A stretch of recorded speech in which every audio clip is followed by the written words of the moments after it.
towards Odegaard. Ravel, ambitious, but brilliant! I don't believe it! I swear I do not believe it! And they are back on terms!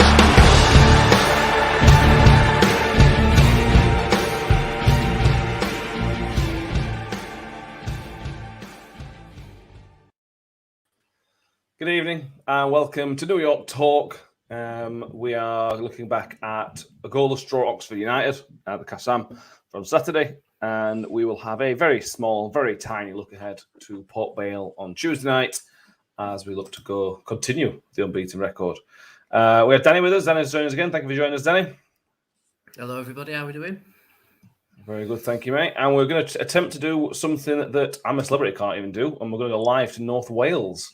Yeah. Mick, are you there? Yes, I'm here. Can you hear me? We can hear you there, yeah. It's I've not been evacuated or anything. No. So this could go one of two ways. Either go fine and normal, or Mick will drop out at some point. Never to be seen again, so see how it goes. It's not that bad here. We get kidnapped. Well, it's North Wales, the Wild West. I hope want to kidnap me. I suppose that as well. So what we'll do first of all, as we do always, is we'll have a quick word from our sponsor, Manscaped. This video is sponsored by Manscaped. Manscaped are the best at below the waist grooming. Over 4 million lads and lasses use Manscaped worldwide, including yours truly. Now, Manscaped have given me an early look-see at their latest trimmer, the Lawnmower 4.0, and I tell you what, it is some quality stuff. They've also given me a look-see at the ball deodorant and the ball toner, which you use for your... Use code NYT for 20% off and free shipping at the checkout when you visit manscaped.com. Now, back to your regularly scheduled programme. Thank you very much for that, Danny. So, because there's not a great deal to talk about from the game yesterday, it was a bit of a... Well, it was 0-0. And it was a 0-0 game. We'll come on to that in a minute. What we'll talk about first is 5 years. 5-year anniversary of Paul Warne taking the job as head coach of Rotherham United or manager, whatever his official title is. So I'll have 2 minutes talking about that. Danny, obviously that was quite early in your days of coming to watch the Millers. I didn't think it'd last 5 years, to be honest. After that Burton game, I didn't think it'd time it last 5 years, but I'm really glad it has. Yeah, I'm the same. I mean, I think I speak for most Rotherham fans when you say we thought it'd be an end of the season sort of job for Paul Warne, and then we'd go again with a new manager in League One. But I'm very happy to have been proven wrong with that. It has been a roller coaster 5 years, but it's probably been some of the best times to be a Rotherham fan, because even though it's been a bit of a yo-yo time, it's been all about what's been happening behind the scenes and setting up more or less a new club ethos from the ground up and getting people to buy into it. And I think we can all thank Warney for doing that, because he's become Mr. Rotherham United, if you like. He embodies the friendly nature, but also the gritty determination to do well that this football club has. So all you can say is fair play to him, and I think all the best for the next 5 years as well. Yeah, definitely. I put something to Twitter saying that when he played for Rotherham, he was my hero. I wanted to be Paul Warne. As boring as that is, I just want to work with play for Rotherham United and run around pitch for a bit. That's what he did. And now he's the manager, and I love it, mate. It's just been, like Dave says, it's been emotional rollercoaster these last 5 years, but I feel like he's got us to a good place, and the place we hoped he could get us to, we didn't think at the time. Yeah, I mean, it has been a roller coaster, but I don't think probably in the history of Rotherham United the club has been in a better place. I genuinely don't. I mean, we've had some good times, the 80-81 promotion season and everything else, you know, and I'm sure we had some good times prior to that, prior to me starting to watch in 1912.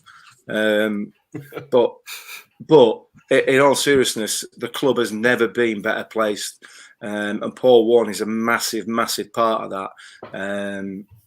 Obviously, Tony Stewart's done the work in the background, with the ground and everything else. But a football club is all about its team. It's all about its squad. It's all about the football, obviously. And I cannot think of the words to describe the difference he's made. And he's had 5 years. Yeah, it's been up and down.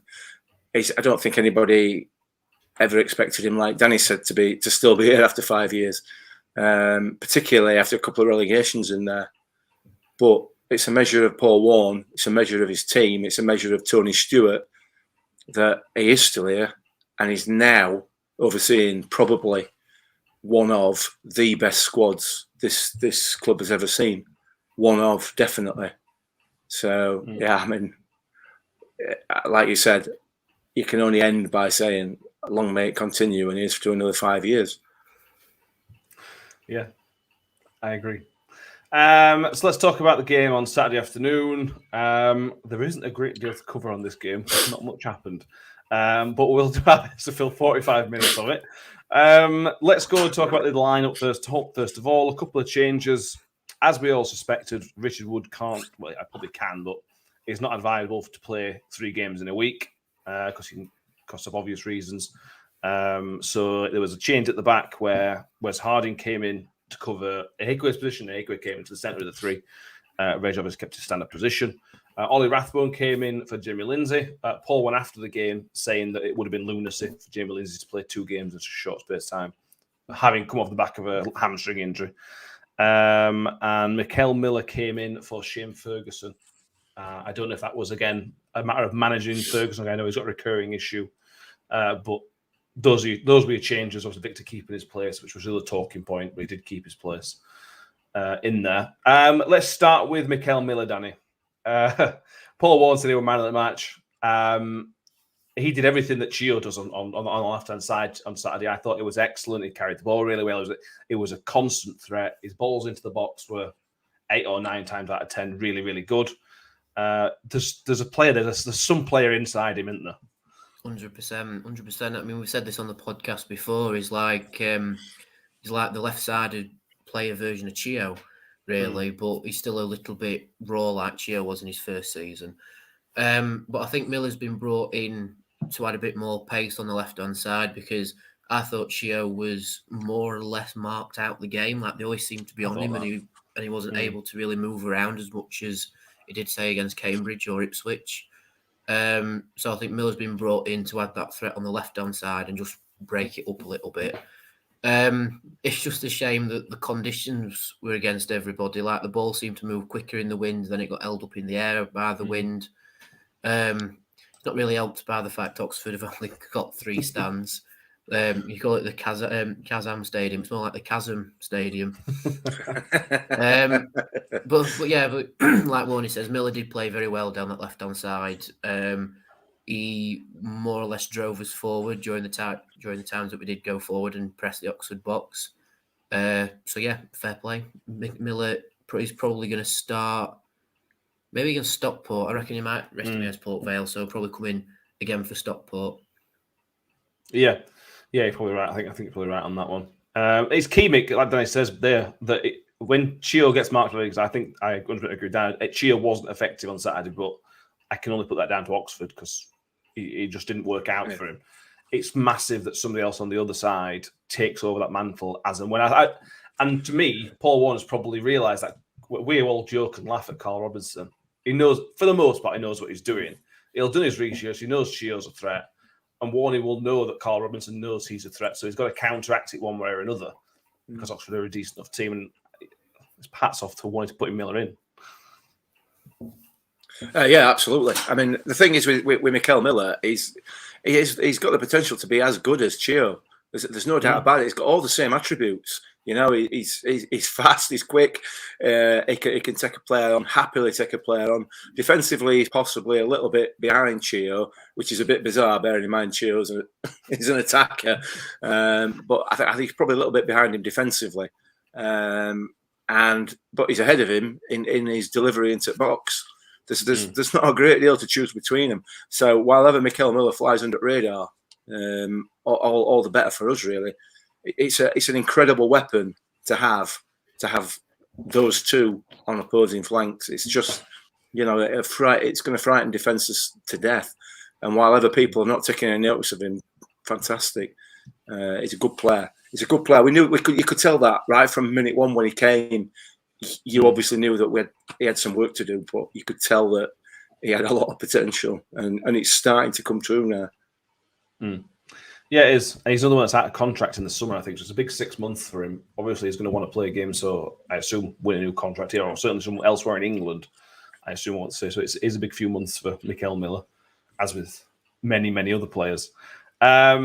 You touched on the conditions. Danny Paul one mentioned the conditions basically ruined the game. Stephen Adams here says yesterday's referee must have attended the same training course as Gavin Ward. Another one to make to enter his little black book. You mentioned that you think the referee ruined the game. I think, what was it, 5 or 6 yellow cards, whatever it was for Rotherham. Not many for Oxford. It was just frustrating. Every little decision just didn't seem to go our way. So frustrating. Yeah, 100%. And if anyone wants a good chuckle with my reactions towards the referee, please go and watch the vlog, because there's one moment at about 12 minutes that perfectly sums up that referee's afternoon, because Smith's challenging for the ball. It's a really high lofted ball. He's challenging for it, but the defender takes out the goalkeeper. But the referee gives a free kick because he thinks Smith's done it. And everybody in the stand lost their minds at it. You can only hear mine because I was like here with my phone, but everybody was losing their minds. But yeah, the referee had a bit of a stinker. I mean, it was his first time refereeing us, and I hope he doesn't again. Like he's the only thing that would have topped it is if he denied us a 96th minute winner, and then he would have been on Trevor Kettle's level. The only thing that kept him down was it was a 0-0 draw.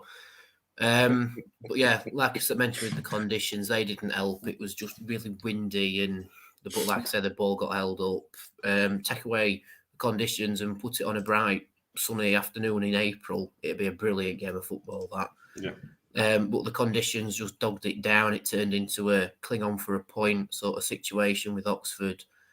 And then even with us towards the end, I think we were like, right, just don't mess it up now. Take the point and go home, and we'll go again in a few weeks. So yeah, not the best afternoons, but I had a nice time travelling down with Kimmy Park, so it's fine. That's all it's about, isn't it? It's all about that. It's a day out. Exactly. Exactly. We've got a really good following as well, of just over 1,000 fans in the conditions as well. Great, a really, really good following. Really good. On the bookings, that makes it 5 bookings for Ollie Rathbone for the season, which I can't remember when the cutoff is. I will check as we're recording whether we've gone past the cutoff, but I think that may mean a 1-match suspension for Ollie Rathbone. Should check that before we start recording.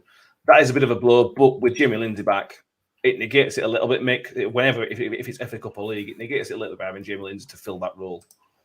It's a blow for Ollie Rathbone. It's not a blow for us. Ultimately, well, it isn't, is it? Yeah. Because you're going to bring in Jamie Lindsay, who is just as good.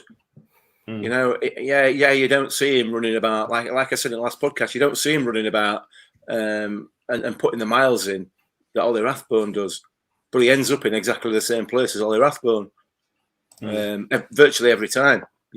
And to be fair, possibly I would argue, and I might get shot down for this a little bit. I don't know. I would argue that possibly Jamie Lindsay is a little bit better on the ball. He sees more. He seems to see those passes, those little cheeky little passes in behind that I've not really seen from Ollie yet. I'm not saying he ain't got it. I'm just saying I haven't seen it. That sort of interplay on in the game midweek at Ipswich with Chio that led to the second goal. In my head, I can't see that coming from Ollie. I can see it coming from Jamie Lindsay. Don't know. I don't know. But yeah, he's gonna have to win his shirt back in if he's got a ban. I think it comes down to with Rathbone, he's more of your driving, pressing sort of midfielder, whereas Lindsay's more of a creative and pressive midfielder. Jamie doesn't seem to drive forward as much as Rathbone does. I mean, all you need to look at his goal against Crewe, that came from purely him driving to win the ball back. But yeah, like I said, with Ollie potentially having a 1-match suspension, it's worse off for him rather than us because we've got strength in depth. But for Ollie, it must be gutting because he just wants to play all the time, and he's just come back from an illness, and now he's going to have to sit out again. So it's quite gutting for him, really, isn't it? Yeah, we'll need some more clarification on this because the wording is that 5 yellow cards before the 19th match day. Saturday was the 19th match day. So it might be all right then. That further. He might have got away with it. Yeah. So hopefully that what we've talked about won't matter. So a pointless conversation. You're filling time. You're filling time while I look ill. That's all it was. Yeah. We're going to get this mix. 16 games unbeaten. You're never going to run through the season where every game is a little trotted park and we're spanking every 3-0. We're going to have to dig deep, and Oxford wanted it yesterday because of their situation. They've clearly come into that game. All right, they did time waste a lot in the first half, particularly the first half. But they were happy to get down and dirty and do whatever they needed to do to get something out of that game. And a point's a really good result for Oxford. I know they could have won it, but it was good for us to take that battle. It's a different type of way of getting a result out of the game, which we've got to do. Yeah, we have. It's going to be tough. This, the longer you go unbeaten, the more the bigger target is on your back, isn't it? I guess. But ultimately, we're not really interested in the opposition, are we? At all. What we're interested in is maintaining our position at top of the league, and we just got to keep doing what we're doing. And if we keep doing what we're doing at the level that we're doing it at, we are going to be too strong for 95% of the teams in this division. We're going to have days where we can't find the back of the net for whatever reason, whether it be, the weather or just one of those days. That's going to happen. And yesterday was one of those. We hit the post, we hit the bar. It's just like, it weren't going to go in, were it? So the key is to make sure you don't concede, and that's exactly what happened. I'll be honest. I'm disappointed. I'm disappointed with a 0-0 draw away from home at Oxford, which is a bit. I suppose that's more an indication of the way we're playing, isn't it, rather than anything else? Because it is a good result ultimately. Yeah, it is. It is in the end. It's one of those. I think coming into it, I think we all expected a bit more because of their situation. I think we may have underestimated their desire. And to be fair to them, hats off to Oxford for that. They could have easily laid down and thought, "Oh, poor us." But look at us last year at Barnsley with the COVID-affected game. We almost pulled off a result against the team who nearly ended up in playoffs in Championship, and we were so depleted. So I suppose we maybe should have expected that type of performance from them. Let's cover a few more comments. Brian Vernon, frustrating result yesterday, lads. We should have beaten them, but still top, which was the key thing. Stephen Gorley up the Miller's good point on Saturday. Brian Vernon mentions Miller gets too much height in his crosses sometimes. Ogpenny not enough. Due to the Goldlock situation. And Chris with a good away crowd on Saturday. Well done to those making the trip in difficult weathers. Yeah. Oxford's a cold ground on the best of times. Add yesterday's weather into it. And the chances, Danny, the two key chances are real, I suppose, two ones that hit the woodwork. After those two, you just thought, that's not happening today. Let's get out with a point almost. But there were good chances, and we're really lucky. One's bounced almost back across line, one's bounced off a defender. That's just a little bit of luck, I suppose. I mean, you can criticise the attacker, but it's just unlucky for me. Yeah, sometimes the ball just won't go in, however hard you try. And I think that's the case in the first half, at least, because Smith's header just comes off the post and everybody in the crowd thought it were in because Smith scores them 9 out of 10 times, just that header across goal and it's in.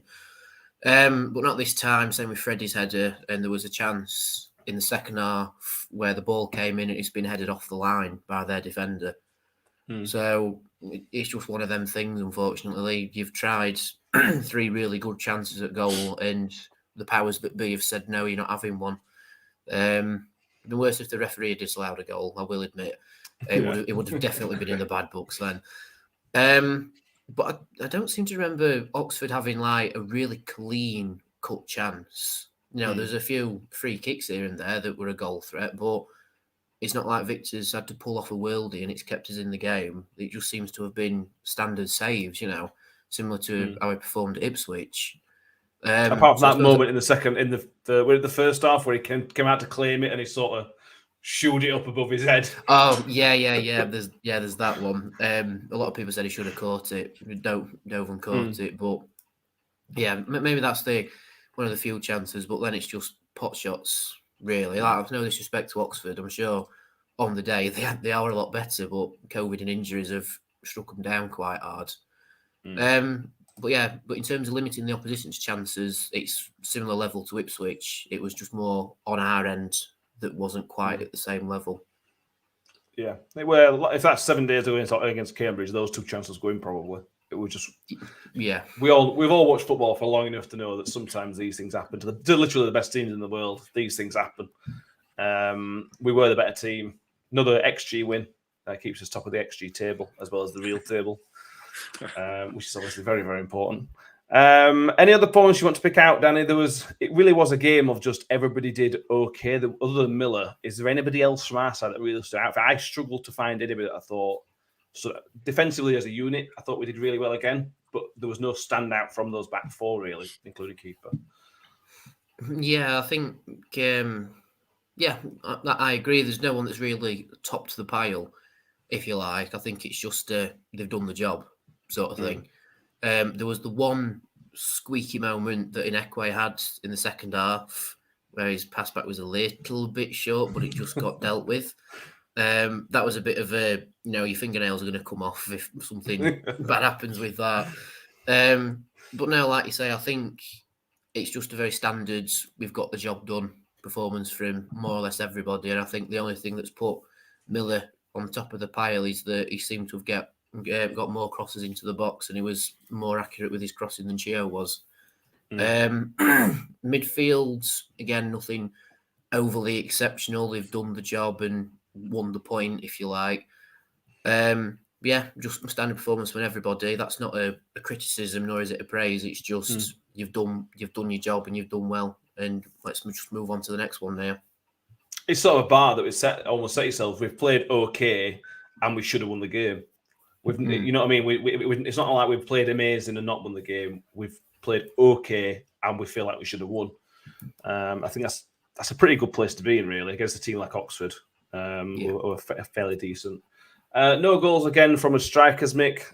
Minor point, I suppose. They both played well and both could have scored. And we've talked about in the woodwork twice. They could have scored. Smith's not scored since his ban, obviously.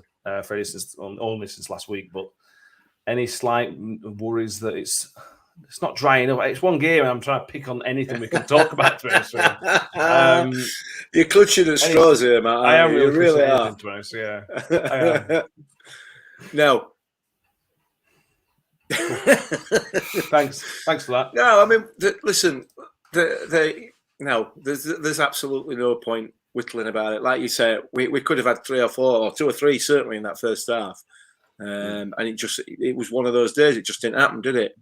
And like you've already pointed out, again, it happens to the best of them. So now there's no to worry about, mate. We still got a point. We're still top at league. We are. While you've doing that, I have now managed to find some more research, and the yellow card cut off for Rathbone, 19 games inclusive. Yeah, so he's on the ban then. It probably means a ban. The next question, which I can't answer, is I don't know if it applies to the FA Cup. It sometimes only applies to league action. That'll become clear in the next 7 days or so. There you go. I have really struggling here. Is there anything else you want to talk about from the game? Well, those nil-nil games, wasn't it? Unfortunately, I couldn't go, so I had to make do with I follow commentary, and my man at match is Joe Mattock, because his commentary is brilliant. He's absolutely fantastic. Again, and they were great. It's interesting. It's interesting because you two guys obviously watched the game. You two guys went to the game. I didn't, and your perception of it, just listening to it, is for me. We were all over them first half. Could have battered them. It sounded as though we could have been 2 or 3 up at half time and comfortable. And then second half, it was a bit nip and tuck. They had a bit of period towards the back end of the game. But I perhaps that's not listening to you two talk. That's not possibly the way it actually panned out. So I don't like it. I don't want to be listening. I'm not listening to it again. We have to go. We certainly were Miles' best team in first half. There's no question about it. They had the counter attack, which they didn't really use. It would never really hurt us in the first half. But other than the 2 chances where we went the woodwork in the first half, there were no real clear-cut chances with the day. It was just a game lacking in chances. Yeah, I think so. And I think we can also put that down to the weather. We seem to try and play a lot of long ball against Oxford as well, which seemed to go against us. But I think that might be because that was maybe the way that we could get round Oxford's defence, because a lot of the time they had 11 men behind the ball.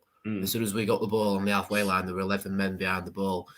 And I suppose if you're wanting a good result against a team that is top of the league, you're generally going to go 11 men behind the ball, overemphasised with the COVID outbreak in their camp as well. So that's another reason to go 11 behind the ball. It has worked for them, so fair play. And we tried to break it down with long ball, but we couldn't do that because the wind held the ball up. But then when we tried to play it on the floor, there was, like I say, 11 men just trying to go after their ball in their half.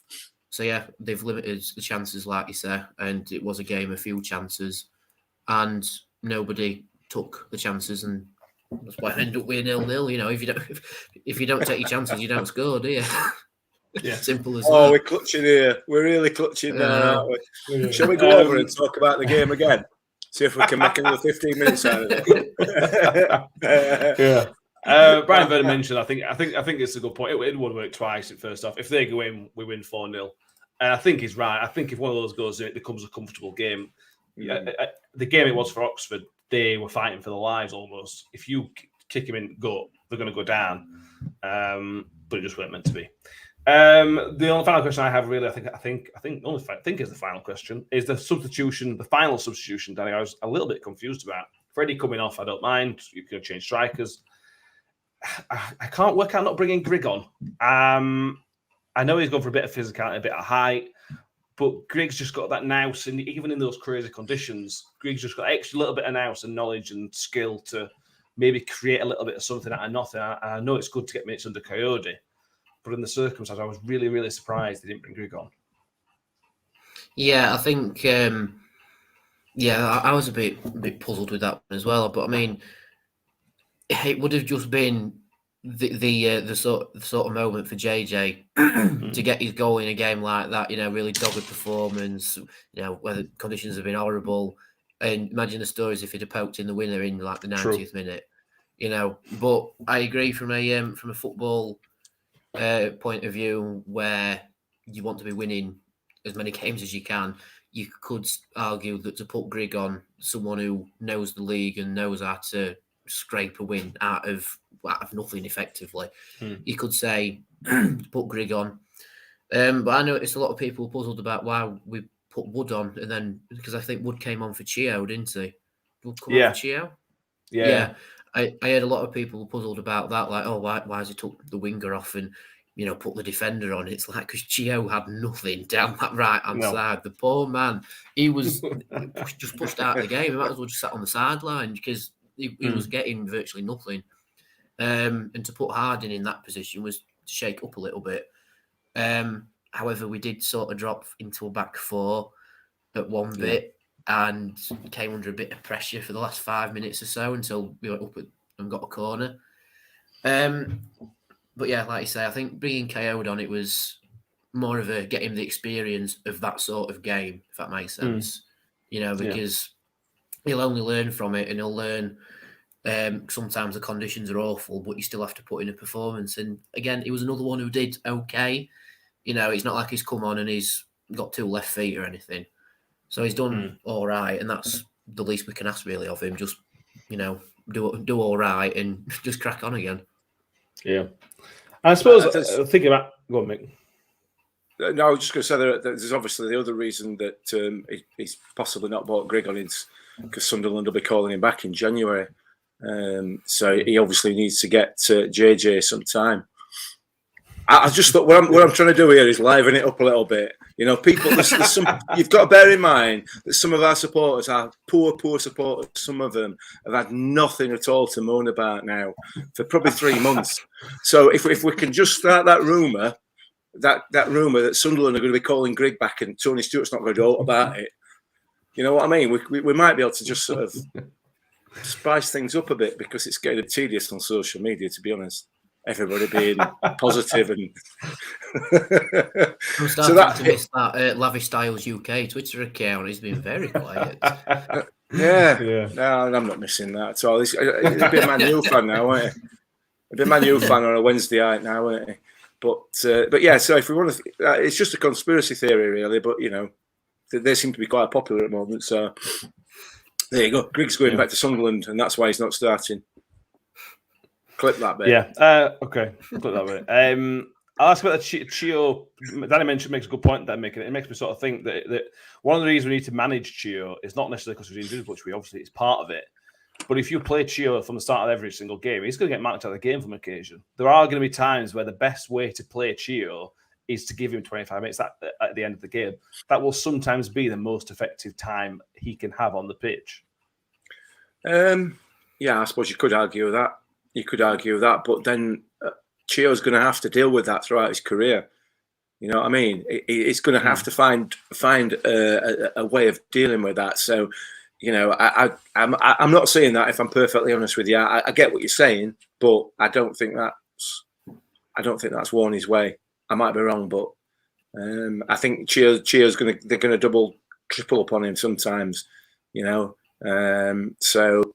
And whatever league he's in, because of his pace, that's going to happen. So now I'm not convinced about that one. Sorry, mate. I can see where you're coming from as well, Matt. It's the it's more of the shaking up of the style sort of thing. Like if you can play Chio consecutively, they're going to go, well, it's just a problem down the right hand side, just stop him being able to do anything effectively. But if you were to just swap it round and play Matic as your left centre back and then play Harding as the right wing back, then they'll try and mark Harding. And then if you play Miller, you know, then they'll think, the attention's now on the left hand side. Second half, bring Chio on, and then he can just run right on right hand side when they're all tired. So I can see exactly what you mean with that. But like Mick says, it's not the Warney way. If he's playing well, he's got the shirt. You know, we see that with the goalkeepers. But no, like you say, mate, he needs to learn how to get himself out of them situations where he's effectively man-marked by two players and still be able to three at times yesterday, weren't it? Yeah, exactly. There were three at times as well. And I noticed Woody even had three players on him at a corner as well. You know, because he's like, here he's called the Wrecking Ball, he's going to score an header. So he's got three players on him. But what I will ask as a talking point, is it a penalty on Miller in the first half? Yes or no? I did people in the comments answer that. Is it a penalty on Miller in the first half? Yes or no? On first glance, I thought it was. On the slow replay, I didn't think it was. Having watched your video back, I thought it probably was again. So I flip-flopped from three different times. But in conclusion, probably. Yeah. What do you think, Danny? I was in the same boat. I was like, when you watch it live, I mean, everybody's going to claim it's a penalty when you watch it live. You know, a player goes down in the box. If you don't claim it's a penalty, you know, you might as well just be sitting down eating a sandwich. You know, just not passionate or anything. I mean, I went back at stand. I was screaming for it. You know, as you do. Then it's like everyone's saying, "Well, maybe it's not a penalty." You know, it seems to have gone down easy. But watching it back, the player clips him, and I've analysed it like I'm on Match of the Day or Sky Sports on my phone. It's like, has he clipped him? And you just see it clip him. But the reason the ref hasn't given it is because he takes 2 steps and then goes down. Yeah. It's because it's not an immediate felling. Referee's not giving it, which is quite poor, in my opinion. We're not a team that goes down easy. I mean, we know that. Referees don't. Opposition managers, players, supporters don't know that. We don't. We know that we don't do that. So, in the main, anyway. So, probably a penalty.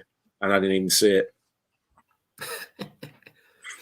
Harvey Kelwick thinks it was a penalty. Ryan Bergen thought it was a penalty live, but not seen a replay. Watch the replay will just confuse you even further. We'll go through some comments. Brian Vernon, Icky did okay, fair play to him. He'd give him Ferguson 15 minutes, so it's some crossing. I think that's a fair shout. Later on in the game. Chris Wright, good to see Victor again. Any news on Vickers? No, to be honest with you. I had not seen anything in the post-match. I just think it's the fact now that Victor's got the shirt. I don't think there's anything else to that anymore. I understand from the commentary from Joe Mattick was saying that Vickers is still feeling his groin slightly. Nothing serious, no major issue. Hence him being on the bench, but it's still not quite right. So yeah, interesting to see if Seal plays on Tuesday. Then he's got to win his shirt back, hasn't he? Yeah, you know. Yeah. Steve Adams on penalties thinks maybe he was influenced by the crowd. Possibly, you never know. Referees at this level, they're at this level for a reason, unfortunately. So you never know. That has just reminded me about something as well happening in the game with crowd influence. There was a moment when Oxford were on the attack and the whole of the away end, every single 1,001 of those Millers called for offside, and then the lino gives it. And then we give him abuse going, we shouldn't be doing your job for you. If we can see it's offside and your flag doesn't go up, immediately you need your eyes checking. This sounds like the berating the referees episode, but I'm reliving that frustration from it. Oh, it's not going to do me any good, this. But honestly, I think the only reason I didn't break my feet on kicking chairs is because I had my steel toe cap boots on because of the snow. I'd be talking to you live from the hospital with my foot in a cast. Welcome to my world, Danny. Yeah. Those games where nothing happens make it even worse because everything the referee does is magnified because there's nothing else to talk about. Yeah, it's like the Wickham game. I know Bobby Madley had an awful game, but if we'd have won 2-0, we probably barely mentioned him. But there were nothing else to talk about. We would have mentioned him. No, we would have mentioned it because that would die. It's a bad example. Yeah, it is. Yeah. Jacob Plummer, so he's an Oxford fan. Good game, guys. Thanks for not destroying us. Wasn't for lack of trying. Very, very good day in terms of not losing. We're still top of the league. Wickham could only draw away at Wednesday. I have seen some Sheffield Wednesday fans getting particularly excited. One suggesting that it's all coming together now after a 2-2 draw against Wickham. All coming together. Well, you need to set the bar a little bit higher than that, lads. Just saying. I'm hanging nuts on my Nuttall out to dry there. To be fair, but Nuttall.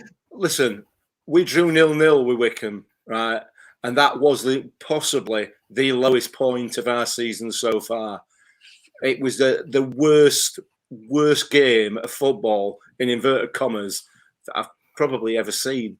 So if you're happy with that, mate, then that's absolutely fine. If that's what you consider coming together, I might find myself another club.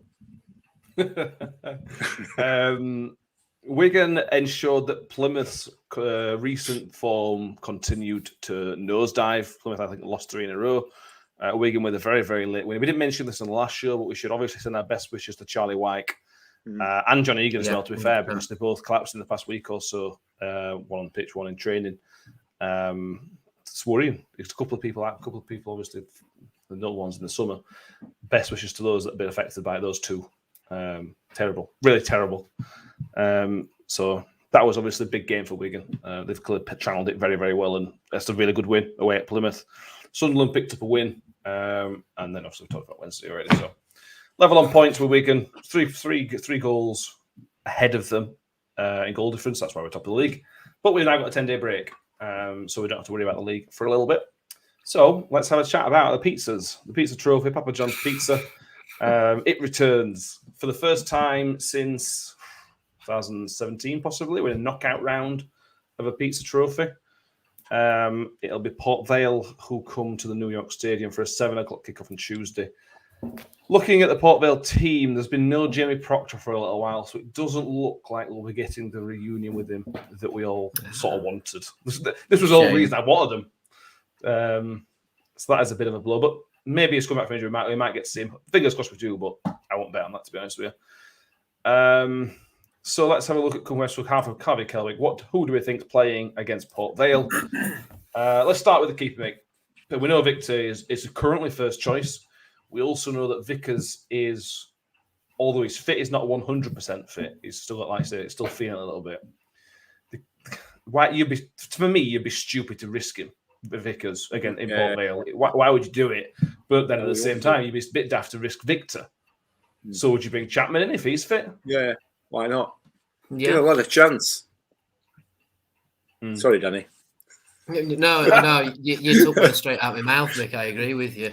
Best to give him a run out and see how he does.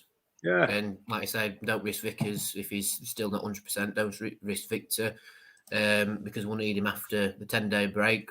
But I can understand if Victor does play because, again, it is a 10-day break and it might just run the gauntlet of hopefully he doesn't have an injury that keeps him out longer than 10 days. Yeah. Danny, you're the record man I'm going to come to. We are 16 games unbeaten. Am I right in saying that's an equal club record? Yeah, in terms of consecutive games unbeaten run, because like you can obviously break it down into league unbeaten runs as well, and that's sailing off into a distance of games that I can't be bothered to count. But in terms of from one game to the other in all competitions, the record is 16, which is, I think, in the 50s, the 70s, and the 13-14 season as well. So yeah, we've equaled that record, so that's now moved up a level on my spreadsheet. But yeah, if we draw or beat Port Vale, then it is a record of consecutive games unbeaten, competitions, which is just testament to how Paul Warren's done. Just bring it back to the start of showing his 5-year anniversary. Happy anniversary, Warney.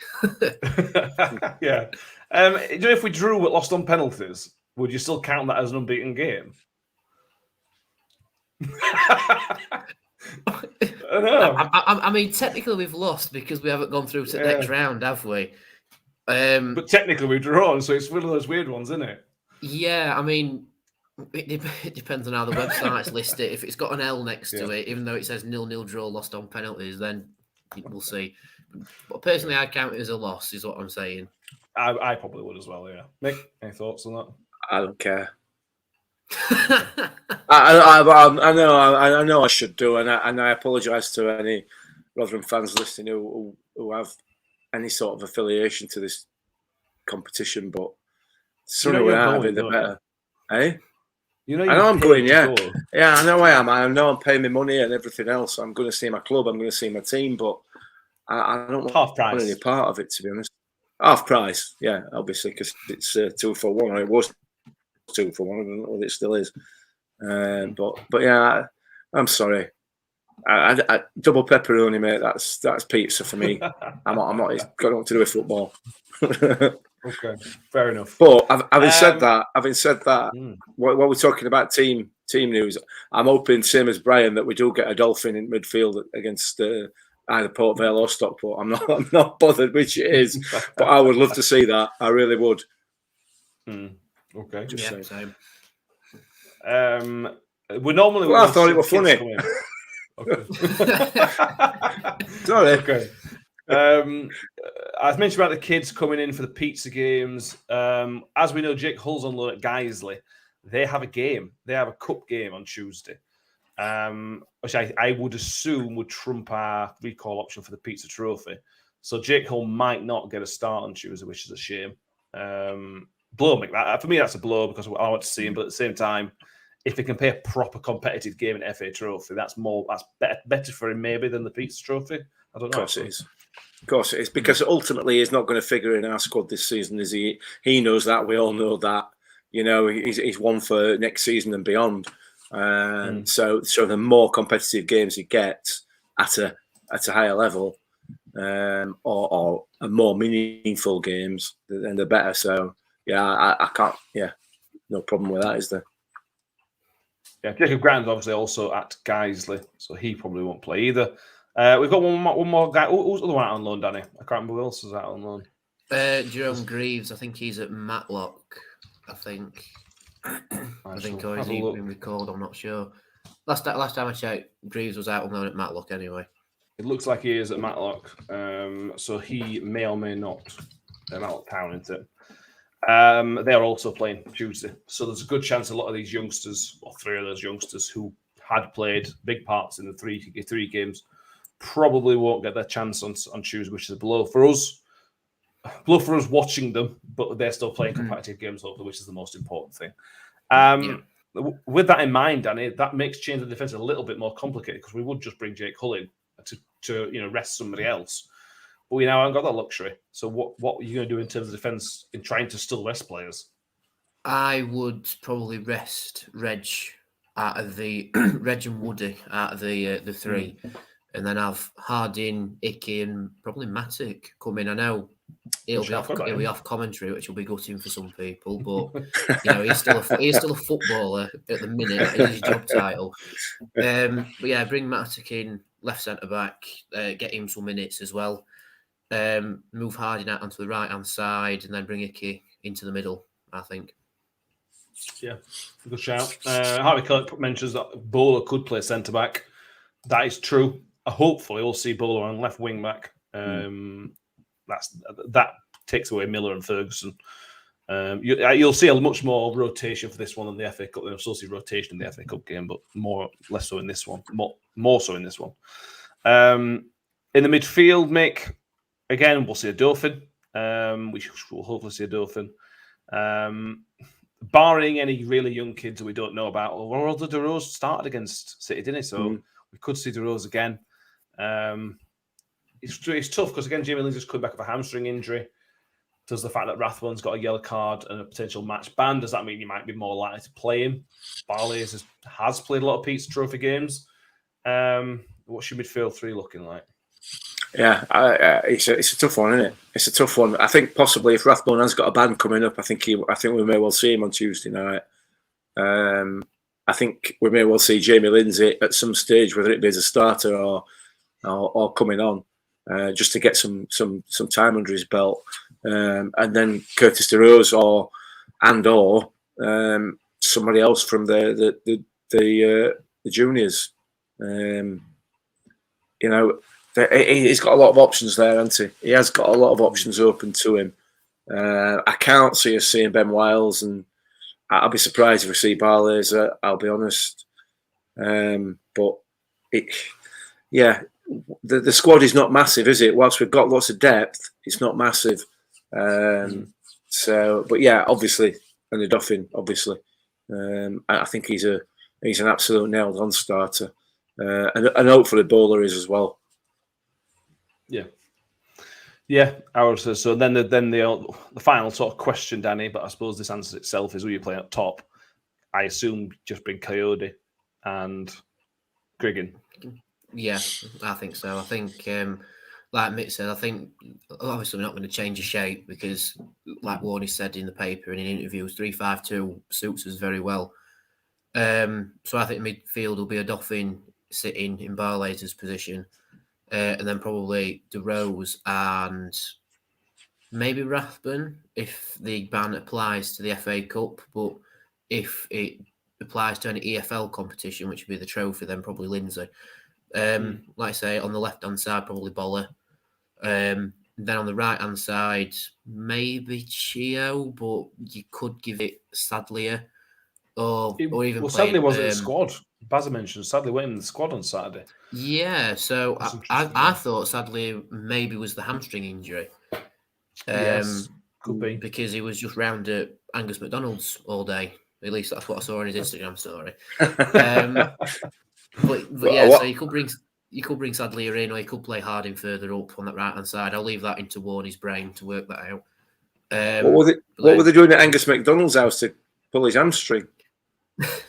Just chilling. Don't answer that.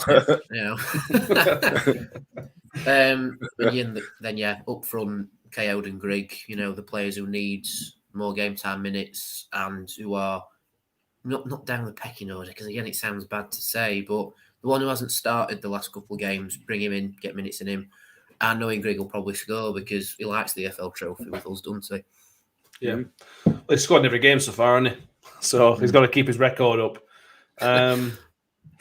let's see how it goes. Look, if the longer this competition goes on, Mick wants us to get out of it. For me, the longer it goes on, the better, because the more we can get these people getting these minutes under the belts. I don't know when the next round is played. I assume it's in the new year, and we'll need to keep the miles ticking over in Dauphin, sadly, because there are injuries coming up. People are going to get injured. If we're still in this competition in the new year, that'd be perfect for someone like Angus MacDonald. Perfect for Angus MacDonald. Good shout. Very good shout. For those reasons alone, let's try and go. We've got a kind draw. We ain't drawn Wigan. We've drawn Port Vale, who are an average team in League Two. Let's do it. Let's try and win the game. I know we will. No, it's not telling Paul what to know what he's not already going to do. But yeah, it could be an important competition in terms of getting those players back. So I hope we win. Unlike Mick, wants us to lose. Listen, I didn't say I don't hope we win. I said I just don't care. Okay, fair enough. So there we go. That is all I have. Is there anything else you two want to talk about? I've got time if there's anything else you want to mention. If not, we'll let everybody have a 10-minute early end. I will just come in and try and blow someone's mind with a stat for you. Now, our highest scoring season is 1950-51, as far as I'm aware. Or at least it's the highest scoring season that we've won something. Now, in the 19th league match day, we were top, right? And we only dipped down to second once throughout the rest of the season. The unbeaten run isn't lining up, but we are still a very high-scoring team.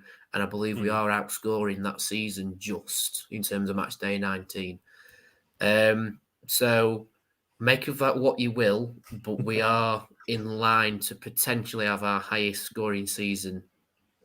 And the last time that happened, we won the league. I'm just saying. That's what the numbers say. I'm just saying. The numbers say we are guaranteed to win the league. So everybody, lump your life savings. Don't do it. We've got 1,000 fans every away game from now on. Yeah. These things match up, mate. You need to get on board, mate. I'm on board, mate. I'm just, I've been a Rotherham fan for many, many, many years. I don't need to say anything else other than that, really, do I? Come May the 6th, 7th, 9th, whenever it is, I'll be. Just sorry, burst your bubble. It's the 30th of April, the last game of the season. Well, whatever. But on 9th of May, I'll still be happy. True. I'll probably still be drunk. But yeah, whenever it is, that's the time. There's so much water to pass under the bridge so far, but we are absolutely on fire at the moment, and long may it continue. Yeah, so much so that we had TalkSport asking us to go on Saturday. I went on TalkSport at the prime time, 6:30 in the morning slot. That's where they have the big boys on. So Look at you. Look at you, mate. Yeah. I'm still tired from it, to be honest with you. Getting up at that early on a Saturday morning it should be illegal. I don't know how they do it every week. And people are obviously taking notice. When you top a league, people take notice, don't they? Of course they do. So let's hope we can put unbeaten run going. Like I said, we're not playing again in the league until next Tuesday when Steve Evans Gillingham, if he's still there, come to town. But we'll cover the games in between. Stockport County on Friday night. They've sold about 1 million tickets for that game. Seeing them buying tickets in the Rotherham end, which is not ideal. But we're on it, really. Anyway, I thought that game had finished in 70s, but they are from Lancashire, aren't they? So they are. Most of them still are in 70s. So try and be nice. We're having one of their fans on Thursday, so try and be nice. I'm only kidding. You're upsetting a team who's in non-league. Come on, mate. Look, I'm kidding. It's 80s. Brilliant. So we'll be back on Thursday evening on the YouTube, but on Friday morning for the pre-match for Stockport. We will have somebody from the Stockport County podcast, which is the scarf that Bagheera wore. They'll be on our podcast later on this week. We will review the Port Vale game as well, whatever that is. I suspect more might happen in the Port Vale game than happen in the Oxford game, to be honest with you. So, God, I hope so. And it'll be warmer. It'll be warmer as well, which is the most important thing. Yeah. So hopefully, anyway. We'll see, won't we? So thank you all for watching, listening. We do really appreciate it. If you've not already, go over and subscribe to our YouTube channel. We are now nearly at 400. So there's loads of people subscribed over the past few days. Up to 390 subscribers. Get on over and watch Danny's matchday vlog for the Oxford game. And let us know if you think it was a penalty from Danny's angle on Miller. Watch the highlights. Watch some Danny's angle. Let us know if it's a penalty or not. Not that it means anything because it's already done, but let us know what you think. That's what we're here for, to talk about what people think. And don't forget, Manscaped, if you need any manscaping products, go over to manscaped.com, code NYT for 20% off and free shipping. And I think their Black Friday offers are still live. So if you get over there, you'll probably still be able to see some of those still going. Mick, will you be back in England for the next episode? Indeed. Well, Fantastic. I'm saying indeed. It's been snowing over there, hasn't it? Over in sunny South Yorkshire. And I've got to come up at Pennines, so who knows? What could happen there? I might just stay in Wales till Tuesday. I don't think it's advertising. No, it's not really. It's not. I had a power cut on Friday night. All power went out. Yeah, fantastic, mate. Absolutely brilliant. Brilliant. It's 2021. You're in North Wales. Can't even keep the electric on, man. Saying about Stockport being stuck in the 70s, North Wales is. That's why I keep having power cuts. Yeah. So, yeah, thank you all for watching for our nonsense that we talk about. Like I said, we're back Thursday, and we'll see you very soon. Mick, Danny, it's been a pleasure. Thank you very much. You're welcome. No worries.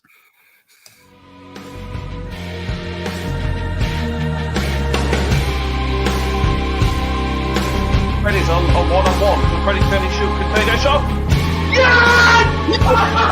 Yeah!